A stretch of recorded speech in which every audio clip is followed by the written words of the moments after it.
Warhammer Survivors was recently revealed with a 2026 release date, and at first, the announcement seemed pretty underwhelming, but I started to think about what this game really means for the Warhammer gaming ecosystem at large, and some of the implications here are pretty insane. First of all, the game is being developed by Auroch Digital, the creators of Boltgun, and Pinnacle, yes, that's how that's pronounced, the creators of Vampire Survivors, which is basically the king of the survivor genre.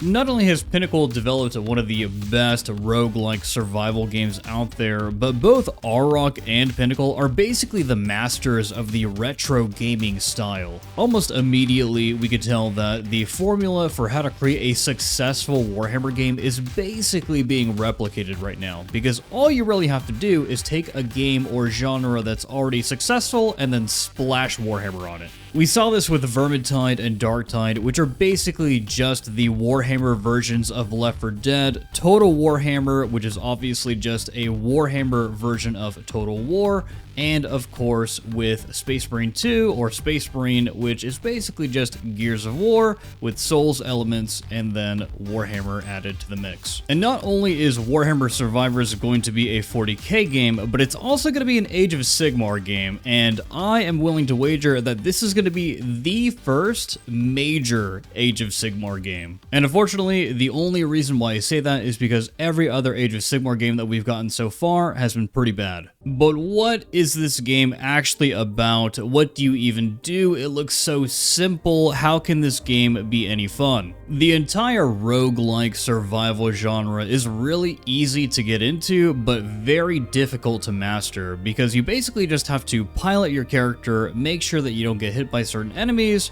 and then watch as your character automatically attacks everything around them. As you progress in a level and as you progress through the entire game, you start to unlock more and more power-ups randomly and then over the course of completing missions successfully. This creates a very satisfying gameplay loop where you start with a fresh character every single level, but then you also have this overarching sense of progression to your account. Part of progressing through the game in general is going to be unlocking new characters, and some of the characters that we have are Malum Cato from Boltgun, the Cadian Shock Trooper Kozlowski, and Brother Luca when it comes to our 40k roster, and when it comes to our Age of Sigmar roster, we have Neve Blacktalon, Gotrek Gurnison, and Sharon Azurath. In the 40k setting, we're going to be fighting against the Tyranids, and in the Age of Sigmar setting, we're going to be fighting against the Skaven. You could argue that the Tyranids are pretty unique to Warhammer 40k, but they just look so similar to the Xenomorphs from Alien or the Zerg from StarCraft.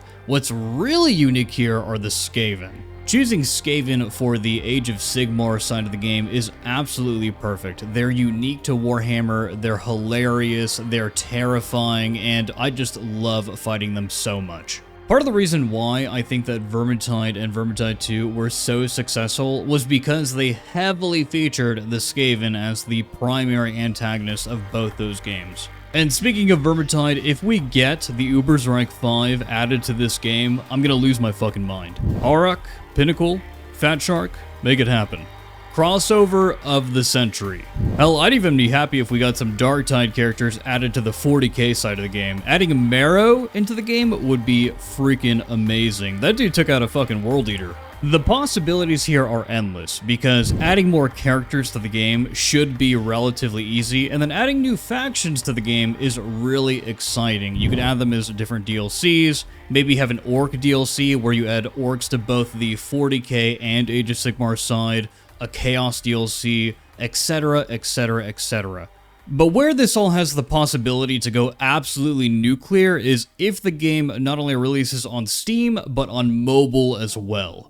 As of the making of this video, I could not find any indication online that this was going to be ported over to iOS or Android, but Vampire Survivors is already playable on mobile, so I would imagine that Warhammer Survivors would follow suit. Right now, Warhammer 40k Tacticus is the most successful Warhammer mobile game, and I think it'll continue to be the most successful one financially. But the one thing that Tacticus doesn't have is that addictive draw that keeps you coming back to the game. Unless you really love pay to win. If you love spending money, then you'll probably never put Tacticus down. But if you're not an absolutely diabolical human being, then Warhammer Survivors might be your first and only Warhammer game that you actually play on your phone. And this is a really big deal because every single time Warhammer has had a major video game release, it's had a massive spike in interest. This includes Dawn of War back in 2004, Warhammer Online Age of Reckoning back in 2008, and of course more recently Space Marine 2 in 2024. So not only does this mean that Warhammer Survivors is going to be a big deal for Warhammer Age of Sigmar, but it's also going to be massive for the franchise as a whole,